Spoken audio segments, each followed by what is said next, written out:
ప్రతి ఆదివారం దేవుడు చాలా బలంగా మాట్లాడుతున్నాడు, నాతోనే మాట్లాడుతున్నాడు. ఇంత మాట్లాడినా ఆ మాటలకు తగినట్లుగా నేను దేవుని సన్నిధిలో యథార్థంగా ఉండలేకపోతున్నాను.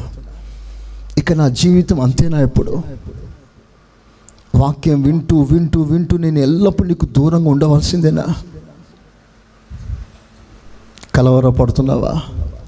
ఆ బాధ నీకొస్తే అదే రక్షణార్థమైన మారు మనసు కలగటానికి దేవుడు నీకు ఇస్తున్న కృప. అది ప్రైజ్ ద లార్డ్, హల్లెలూయా. ఇక్కడ రాయబడిన ఒక అద్భుతమైన మాట, కుమ్మరి వాని చేతిలో పగిలిపోగా విడిపోగా. కుమ్మరి వాని చేతిలో ఉండగానే పాత్ర విడిపోయింది. ఆ కుమ్మరివాడు దేవుడు తనను పోల్చుకుంటున్నాడు. అంటే దేవుని చేతిలోనే పాత్ర పగిలిపోతుంది. దేవుని చేతిలో పాత్ర పగిలిపోతుందా?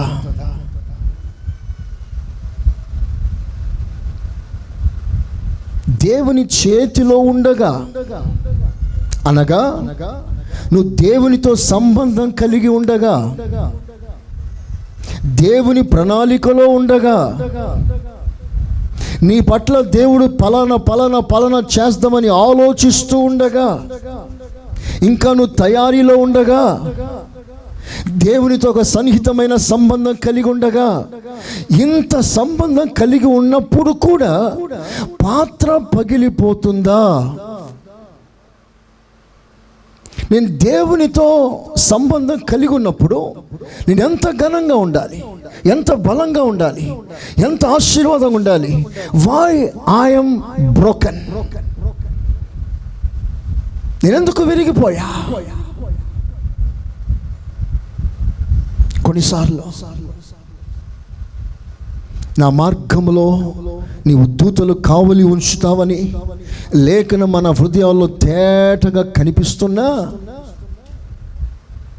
అనేక సార్లు కాలు జారి కింద పడిపోయి ఎన్నెన్నో రకాల యాక్సిడెంట్ జరిగిన తర్వాత నీ దేవుడు నీకు తోడుగా ఉన్నాడా? తోడుగా ఉంటే ఇలా ఎందుకు జరిగింది? Why this accident? దేవుడు నీకు తోడుగా ఉంటే దేవదూతల్ని నీకు కావలి ఇచ్చేవాడు కదా, ఎందుకు అలా జరగలేదు అని రకరకాలుగా మాటలు నీ మీదికి దాడిలా దిగి వస్తాయి. అప్పుడు నీకు కూడా నిజం అనిపిస్తుంది, నిజమే కదా, దేవుడు నాకు తోడుగా ఉన్నాడా? నేను దేవునితో నిబంధన కలిగి ఉన్నానా? మాకున్న రిలేషన్షిప్ ఇంకా లైవ్లో ఉందా? Is it dead? కొన్నిసార్లు నీకే సందేహం వచ్చేస్తుంది. నేను చేస్తున్న భక్తి నిజమేనా? నా ప్రార్థన నిజమేనా? నేను దేవుని సన్నిధిలో వెళ్తున్న ఈ మార్గం నిజమేనా అని సందేహం కలుగునంత విరుగుడు కొన్నిసార్లు మన జీవితంలో సంభవిస్తాయి. కానీ ఒకటి ఎప్పుడు గుర్తుపెట్టుకోండి, గత వారంలో చెప్పిన కొన్ని విలువైన మాటలు మీకు మరలా తెలియజేస్తాను. ఎందుకంటే ఈజ్ వర్త్లెస్, ప్రైస్లెస్, అమూల్యమైన మాటలు ఇవి. ఏమిటయ్యా అనంటే, మనుషులు నిన్ను వాడుకొని విరిచేస్తారు, మనుషులు నిన్ను వాడుకొని పడేస్తారు. Use and throw, use and crush. This is the nature of man kind. నీ బలం వాడుకుంటారు, నీ హోదా వాడుకుంటారు, నీ డబ్బు వాడుకుంటారు, పిండేస్తారు నీ దగ్గర. మంచి మాటలు చెప్పి నిన్ను మునుగ చెట్టు ఎక్కించి ఉన్నతమైన అందలానికి ఎక్కించి నీ ద్వారా ఎంత రాబట్టుకోవాలో మొత్తం రాబట్టుకొని పిండి పిప్పి చేసి నీ దగ్గరికి ఏమీ లేని పక్షంలో నిన్ను విడిచిపెట్టి వెళ్ళిపోతారు.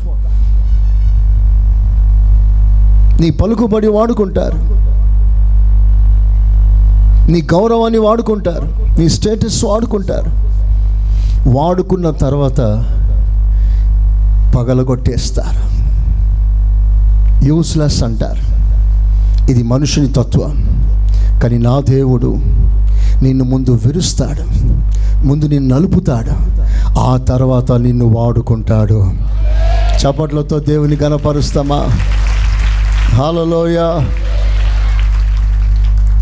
విరిగిపోయిన పాత్ర ఖరీదు తగ్గిపోతుంది. కుండ, పాత్ర, గిఫ్ట్, అది ఏదైనా యాంటిక్ పీస్, అది విరిగిందంటే దాని విలువ తగ్గిపోతుంది. షో కేసులో ఉన్న ఒక షో ఐటమ్ విరిగిందంటే దాని స్థానం అది కోల్పోతుంది. తీసి మరుగు చేస్తారు. 10 మందికి కనిపించేటట్లుగా ఎగ్జిబిట్ చేసిన ప్రతి షో పీస్ని కూడా విరిగిన తర్వాత తీసి మూలకేసేస్తారు. Place, price, prestige, popularity, position, everything will be lost when you are broken. ఇది మానవ సమాజం. సమాజంలో విరిగిన వారు అవసరం లేదు, అక్కర్లేదు. మనం ఏదైనా వస్తువు కొన్నా దెబ్బ తగలకుండా, చిరుగుడు లేకుండా, నలుగుడు లేకుండా, విరిగిపోకుండా అంత బాగున్నప్పుడే మనం కొంటాం. అందులో ఏ కొంచెం డిఫెక్ట్ ఉన్నా మనం తోసేస్తాం, రిజెక్ట్ చేస్తాం. ఇది మానవ నైజం. కానీ నా దేవుడు, నువ్వు ఎంత విరుగుతావో, ఎంత నలిగిపోతావో అంతగా దేవుడు నిన్ను ఘనపరుస్తాడు. మంచిగా స్తోత్రం చెప్తారా? ఇంకా మంచిగా. ఈ విధంగా ప్రభు ఒక రోజున వేల కొలదిగా కూర్చున్న ఒక సమూహానికి ఆహారం వడ్డించే ప్రయత్నంలో శిష్యులను చూస్తూ, ఇంత ప్రజలు ఆకలితో ఉన్నారు, వీళ్ళ ఆకలి మీరు తీర్చండి అని దేవుడు ఆ అద్భుతమైన బాధ్యత శిష్యులకు అప్పగిస్తాడు. ఫీడ్ దెమ్, వారికి భోజనం పెట్టండి. వారు చేతులు ఎత్తేసారు, మా వల్ల కాదు. అప్పుడు ప్రభు ఒక రొట్టెనెత్తుకొని ఆకాశం వైపు తన చేతులెత్తి ఆ రొట్టెను ఆశీర్వదించి ఆ తర్వాత దాన్ని విరిచిన తర్వాత ఇక పంచి పెట్టండి అన్నాడు. ప్రజలు తింటున్నారు. తినే కొలది ఆ బుట్టలో తింటుండగా, చెప్పండి, తింటుండగా, ఎందుకు ఇలా ఆశీర్వాదం అంటే అది విరిగిన రొట్టె. అందరూ ఆమేనండి గట్టిగా. హల్లెలూయా, హల్లెలూయా. ఆ రొట్టె నీవే అయితే, నువ్వు విరిగితే తప్ప ప్రజలి ఆకలి, ప్రజలి ఆశ, ప్రజలి ఉద్దేశం, ప్రజలు నీ మీద పెట్టుకున్న నమ్మకం నువ్వు నెరవేర్చాలి. అన్లెస్ యు ఆర్ బ్రోకెన్, విరువబడిన తర్వాత నువ్వు వేల మందికి నువ్వు ఆశీర్వాదకరంగా మార్చబడతావు. హల్లెలూయా. నాతో కలిసి చెప్తారా? చెప్పండి, చేతులు పైకెత్తండి. విరుగుట ఆశీర్వాదమే. మరొకసారి చెప్పండి గట్టిగా, ఇంకొకసారి చెప్పండి గట్టిగా. హల్లెలూయా. విరుగుట అంటే